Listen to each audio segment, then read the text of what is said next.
On 1st of February 2021, Finance Minister Nirmala Sitharaman presented her union budget. This budget was presented amidst the gloom of pandemic and the sinking GDP of India for the first time after the independence. In this episode, I am going to bring to you all the highlights of this budget that you need to know as a common man. This is NRI Money Clinic for you, and I am Dr. Chandrakant Bhatt, investment consultant and a financial planner.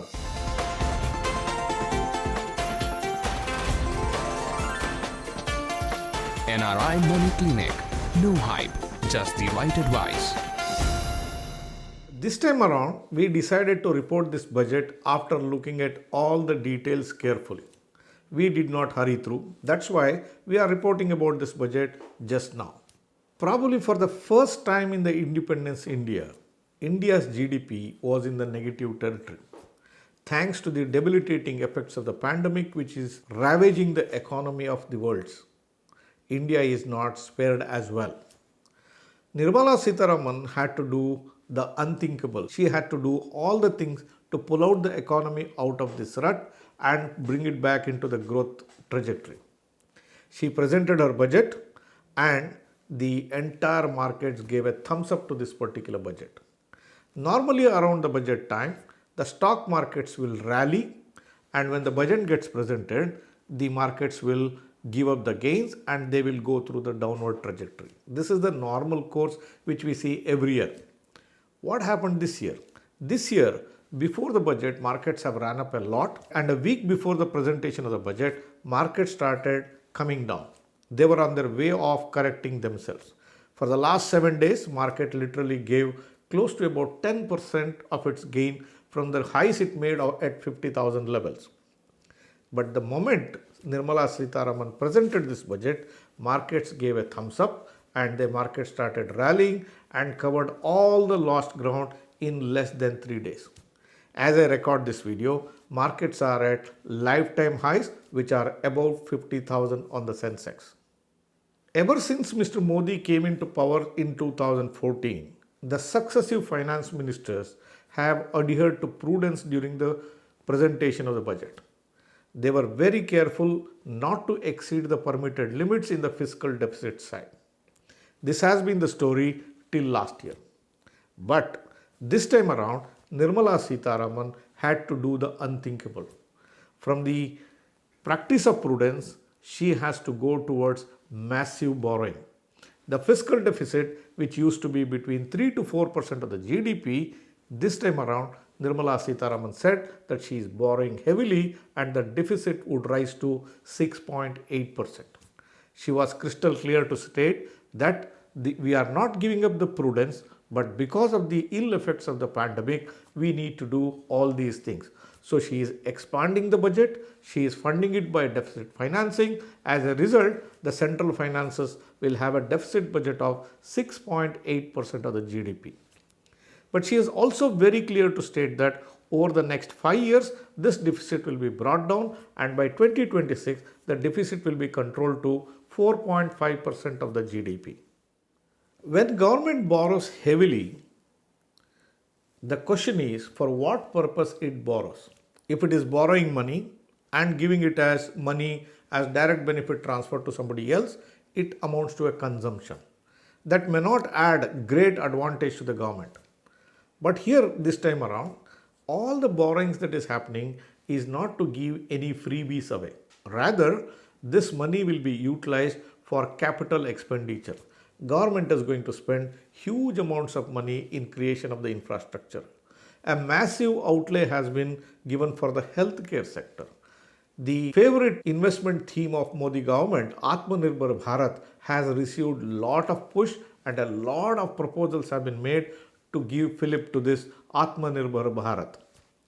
Government also talked about privatization.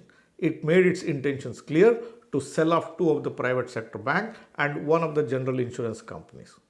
Government also said that they are going to generate a lot of capital by divestment of public sector assets. As a common man, everybody is interested in what happens to the tax structure. What does government do to increase my tax efficiency, or what does government will do to take out money from my pocket? Luckily enough, Nirmala Sitharaman knew that she could not tax individuals more. So she left the direct tax proposals at the same stage where it was last year. She did not increase the tax slab nor decreased it. She did not make any changes to the corporate tax structure as well. But one thing she gave to the general public is anybody who is above 75 years of age, senior citizens, if their income comes only by way of bank interest or only by way of pensions, they need not file tax returns. Instead of that, the banks which pay them the pensions or the interest income, they themselves will deduct the tax and pay the government. But if you are above 75 years of age and if you have income other than the interest and pension, still you need to be filing tax returns. This is going to be a great boon for all those senior citizens who are above 75 years of age. With respect to direct taxes, government took two major decisions to do the rationalization around the tax structure. For example, the government said the EPF, Employee Provident Fund, if an individual is contributing more than 2.5 lakhs per year to the EPF, then the interest income that he derives from this EPF for excess contribution beyond this 2.5 lakhs will be taxed. Hitherto, it was in a non-taxable bracket. Going forward, the interest income which accrues for contributions in excess of 2.5 lakhs per year will be taken as income of the year. Now, for this calculation, the contributions made by the employer is not taken into account, and it is only the contribution of the employee which goes into this will be taken into account. As you all know, EPF has a differential interest rate. It is subsidized by the government. People with higher income had a tax arbitrage around EPF. If they had kept the money in the bank, they would got lesser interest and they had to pay income. Whereas parking this money in EPF will get them a higher rate of return as well as a complete exemption from income tax. Now this major anomaly in taxation has been taken care of and the limit of 2.5 lakhs has been inserted from this year onwards. Another major thing which can affect all of us is tax rationalization measures on the insurance companies. Now the insurance companies have these popular schemes called ULIPs, Unit Linked Insurance Plans. They had great tax arbitrage. If somebody invested in the mutual funds will come under capital gains tax, be it for the debt funds or be it for the equity funds. But if you invest the same amount of money through a ULIP plan in an insurance company, they were completely tax free. This was a huge tax arbitrage which existed, and the high net worth individuals made best use of this to avoid the tax and completely went income tax free on these ULIPs. Government was aware of this particular problem and it had to bridge this particular gap. So again, in this budget, Nirmala Sitharaman said, I am going to tax ULIP plans if the size of the ULIP plans is beyond 2.5 lakhs per year. So if going forward, if anybody is buying ULIPs which is in excess of 2.5 lakhs per annum, it will be treated as the equity funds of the mutual fund. It will be taxed at the same rate.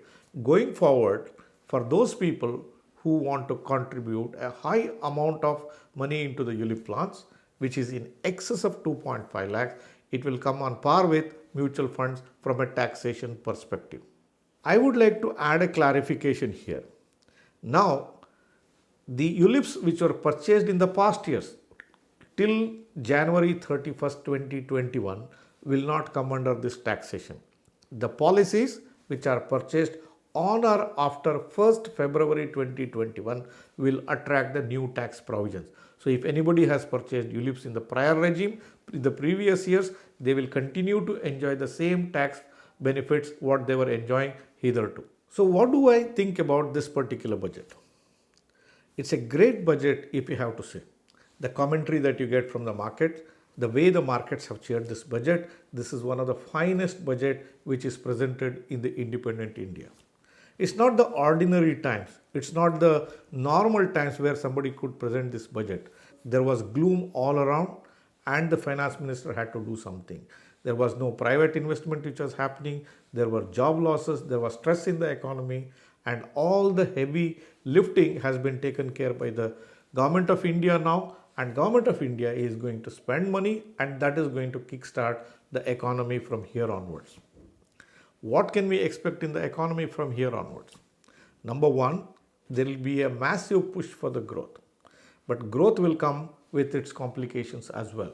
When growth happens, inflation can also be pushed up. Now, the inflation can push up because of massive spending that can happen. Likewise, we can expect the interest rates to go up in months or years ahead because of the growth of the economy, as well as because government will be borrowing huge amounts of money from the public. This may create demand for money. As a result, interest rates may start moving up slowly but steadily in years ahead. For insurance companies, this taxing of ULIPs beyond 2.5 lakhs can be a negative, but it affects only the high net worth individuals. But insurance companies still enjoy tax-free status for ULIPs up to 2.5 lakhs. 2.5 lakhs is not a small sum of money when it comes to the question of general public. So that it can be business as usual, or insurance companies may push some other products in their product suite, and the business may continue. But for those high net worth individuals who are making use of the loopholes in the tax, now they have to pay taxes like anybody else.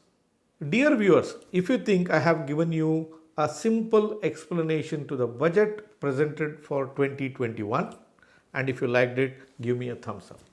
If you are a person who is watching this program for the first time, or if you are yet to subscribe for this channel, please hit the subscribe button and press the bell icon. Don't forget to share this video with your near and dear ones. Thank you very much for watching this episode on NRI Money Clinic. I will be back with you with yet another subject in yet another video very, very soon. Press the bell icon for more details and subscribe our channel.